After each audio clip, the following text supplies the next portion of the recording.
Hi, all of you wonderful scuba divers out there. Welcome to the Scuba Diving Magazine podcast, which is sponsored by Scuba Pro, who are still celebrating their 60th birthday this year. They've been an iconic scuba diving brand for 60 years now, and Scuba Pro also has a couple of offers that I'm going to break down later on in this podcast, so stay tuned for that. This week, a bunch of stories. A diver has died following a regulator malfunction whilst inflating a lift bag. There's an important lesson to be learnt from that story. A short film about collecting ghost gear has won an award at the Cannes Film Festival. Another Egyptian diving boat has gotten into trouble. This one has run aground. And there's also a new theory on why killer whales, or orcas, have been damaging boats recently.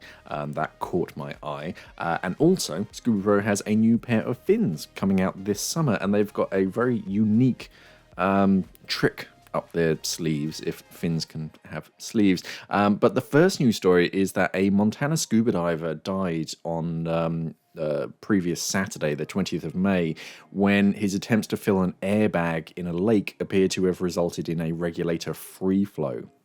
So the man has been identified by the county sheriff's office.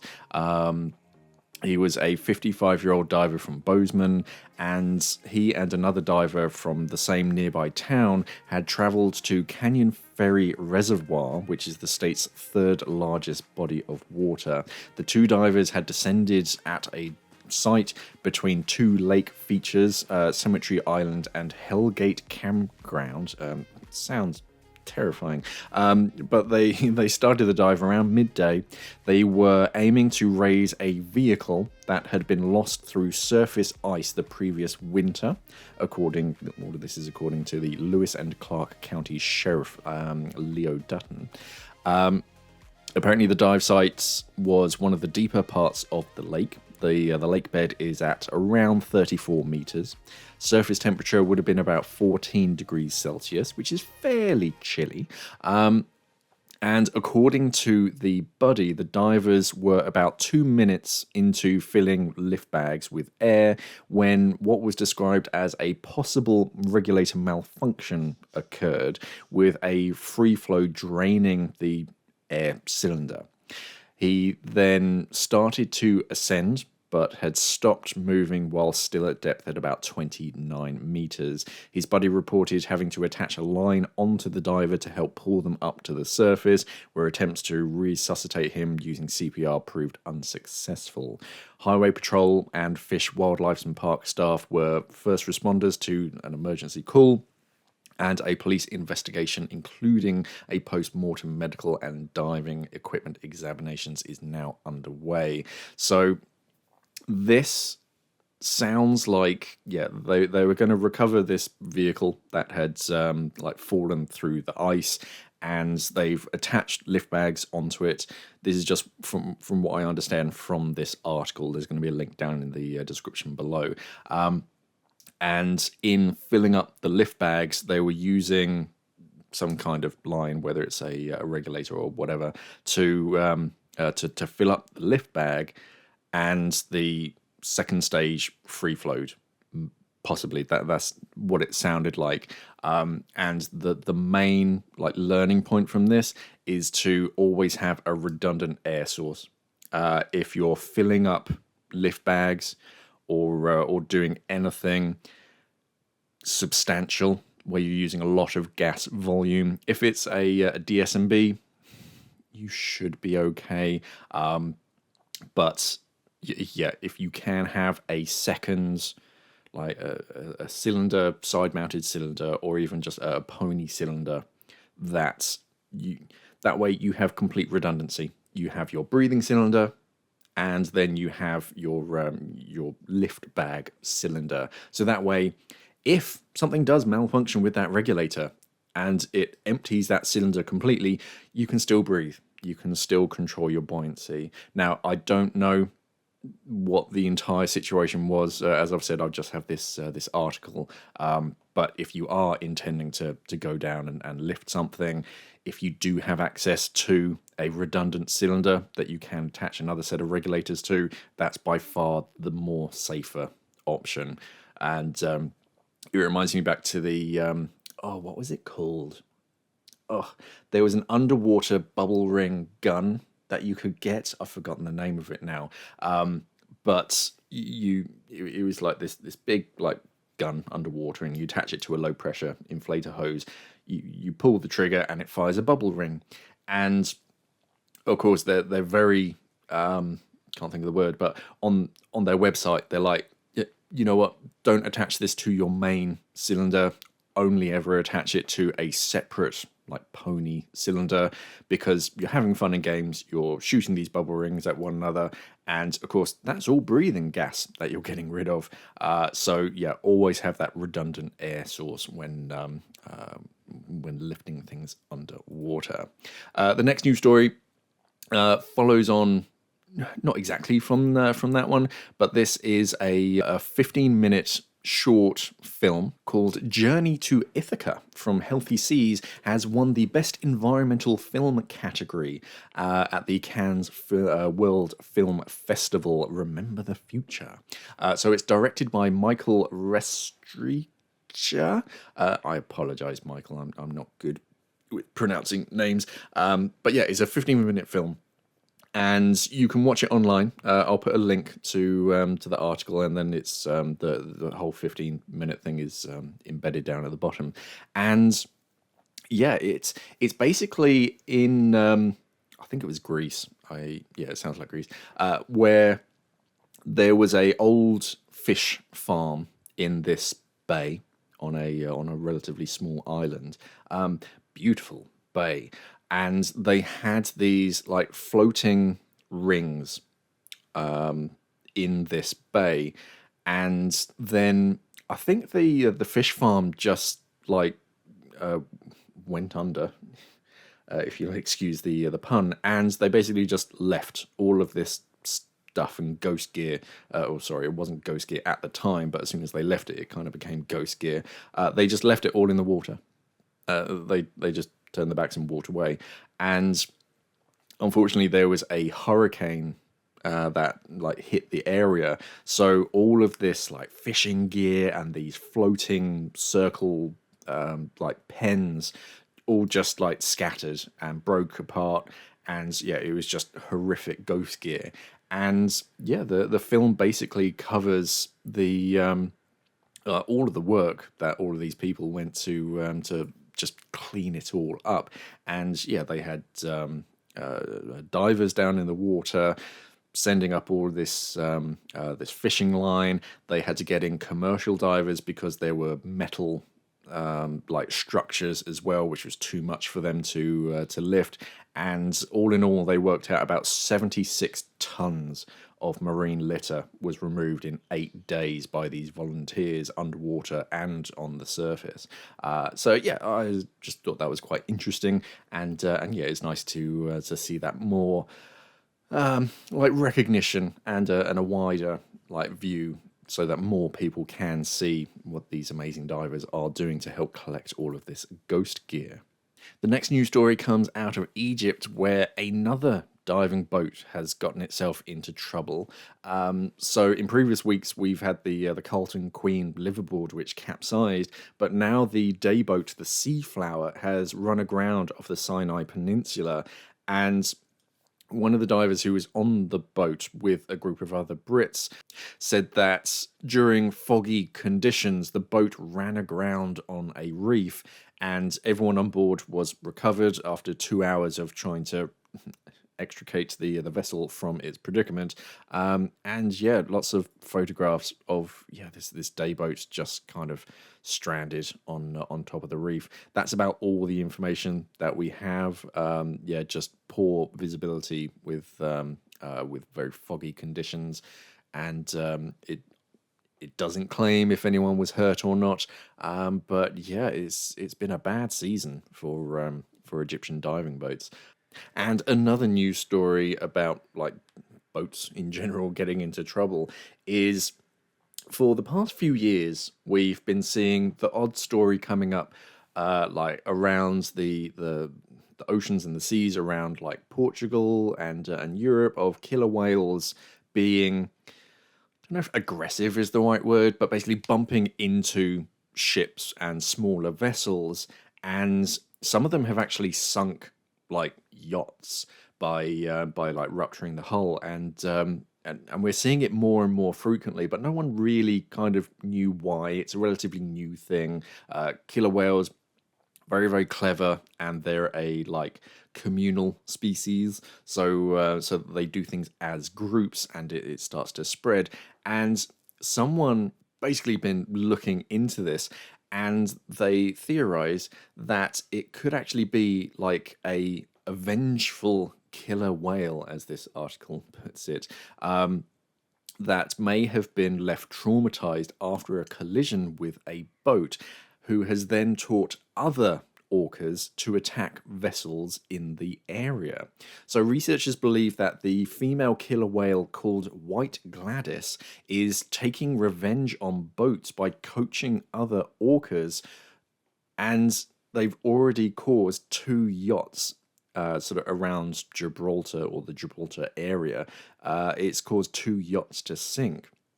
They believe that either White Gladys may have collided with a vessel, or a vessel collided with White Gladys, or was caught in illegal fishing nets, maybe, and then this has led towards aggression towards smaller, similar boats.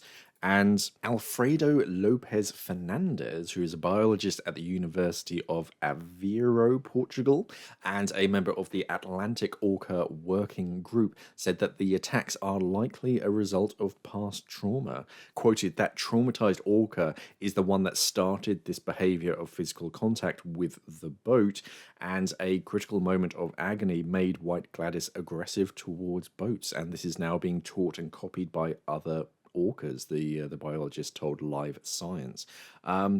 So yeah, maybe this is it. It's a new thing that we have to deal with. It's just orcas just learning how to do things. We saw it on I forget whether it was Blue Planet or Frozen Planet, one of the Planet BBC documentaries, where killer whales were learning how to get seals off of like ice flows, and they create this like bow wave by swimming close to the surface in a group, and that washes them off of the surface. And now more and more orca groups are doing the same thing. So they're just teaching one another to do this, and because this one killer whale had a bad experience with a boat, it's just okay now.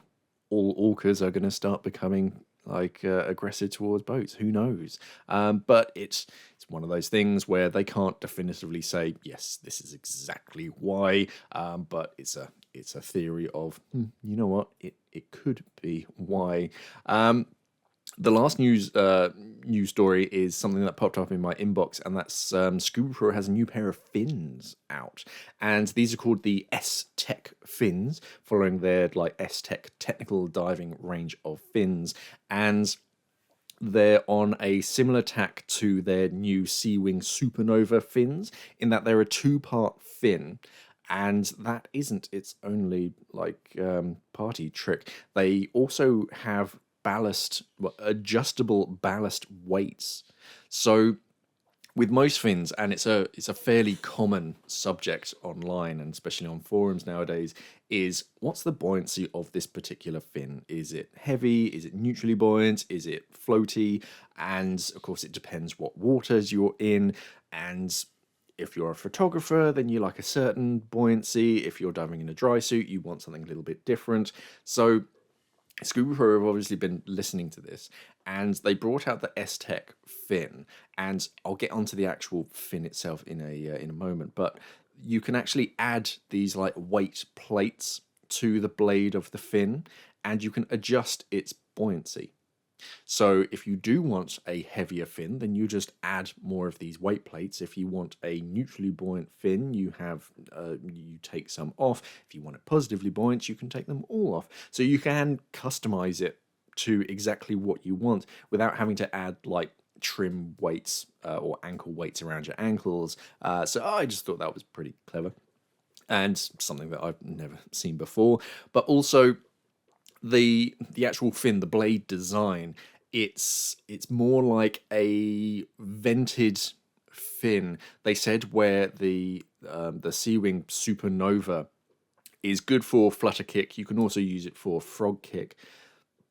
STech is more, you can use it more for frog kick, but also flutter kick. But it's more designed for the technical diver, hence the STech naming, and more for that like frog kick, alternative kick style. And if you just look at the blade, yeah, you can see that definite heritage. It's got these big chunky rails going down the side. They're set at a good, I think it's a 30-degree angle, and it's more of a stiff blade as well. And of course you've got those vents at the top, but also it's relatively lightweight. I'm just going to look quickly down the specs. 4.40925 pounds. I don't know if that's for the pair. I'm not good with pounds and ounces. I'm metric now. But yeah, they're good for travel, as they say in the video. They have that adjustable, not adjustable, like separatable foot pocket, so you can separate the blade from the foot pocket. So they pack down much smaller if you need to. You've also got that 30-degree angle, so if you like separate them, you don't really have that angle anymore, which makes them a lot easier to pack away. But yeah, they announced that the other day. I haven't seen a great deal on social media about it yet, so I imagine there's going to be a campaign. In the message, they say that it's coming out in summer 23. So I imagine they're just making sure that they can get enough out to their dealers around the world. They have a recommended retail price of €230, so they are an expensive pair of fins, but it's that like all-rounder pair of fins. It's a solid piece of monoprene, so very tough. I think at the moment it's only available in standard black, because they're like a technical fin. We might see a few different colours, but I think it just depends on how well they're received. If they're popular as like the Sea-Wing Novas, then it's the same monoprene material. So all they have to do is just make the same range of colours, and yeah, we'll probably see a whole bunch of them. 5 different sizes, extra small up to extra large. Bungee heel strap on that, which is very modern. But yeah, very interesting, very new, and that like ballast is very, very different. I don't think I've ever seen that on a pair of fins before. So, as I mentioned at the start, this podcast is sponsored by the scuba diving giant Scuba Pro, who have been making, and are still obviously making, great diving equipment since 1963. And Scuba Pro makes everything from mast, snorkels, fins to wetsuits, dry suits, dive computers, a lovely range of regulators as well. They've always made very nice regulators, very popular with a whole range of divers out there, especially instructors. And they have a great range of products that divers love. And their fins, for example, they're still making their jet fins, which are from the 1960s, but divers still love them because they simply work. The only upgrade that they've had over the years is now they have spring heel straps compared to the rubber straps that they're always used to. And yet the twin fins, there's a new version of them, the split fin version, and yeah, just people still like it. Yeah, there's a new version, the Twin Jet 2 fin, so they've just updated and upgraded the split fin variation of it, and you still see divers around using them, even though they are, I mean, the overall concept and design is decades old, but it just works. And right now, Scuba Pro has a pair of offers at participating dealers. The first one is a free Octo offer. If you buy a Scuba Pro S620 Ti or the D420 with the Mark 19 Evo or the Mark 25 Evo, so very nice snazzy regulators, you get a S270 Octopus for free. So you get a really good set of regulators and a free octo, which is a great way to start building a regulator set. The offer, or the free Octo offer, also extends to their S600, which is one of their most popular second stage designs. A very good all-rounder with the Mark 25 or the Mark 17 first stages, and also the G260, both the Carbon Black Tech and the standard version, with either the Mark 25 or the Mark 19 Evo. Any of those regulators, you'll get an R105 Octo for free at participating dealers. The second offer is a dry suit promotion, which is, especially nowadays, I tend to dive in my dry suit more than it's been a long time since I've been in a wetsuit, to be honest. It's either very, very warm waters, so I'm just in a rash vest, or relatively cold waters, so I just throw my dry suit on. But if you buy a Scuba Pro neoprene dry suit, the EverDry 4 or an Exo Dry, you can get a free K2 light undersuit set for free. Or if you want something a little bit thicker, then you can get the K2 medium thickness undersuit for £99. So you're saving yourself the best part of £200 there. Or if you prefer a tri-laminate dry suit, you can get the Scuba Pro EverTech breathable dry suit or the Definition dry suit, and you get the K2 Extreme undersuit for free, which is a great way to stay warmer in the water. So if you're diving in colder waters, or you're starting to extend your bottom time, spending more time in the water, and your wetsuit or your semi-dry isn't quite cutting it, you want to move into dry suit territory, then this is the offer for you. As I said, I tend to wear my dry suit year round here in the UK, so it's a real good investment, and both of these offers are running up until the end of July in certain regions. I don't think this is global, so it's best to double check, and of course it's at participating dealers also, so make sure that you just ask the Scuba Pro dealer before you turn up just demanding free Scuba Pro equipment. Just give them a phone call first, just going, oh hey, are you participating in this Octo or dry suit offer? And then they you can head over, see if they can help you out. But yeah, two great offers. I'm going to put a link down in the description below.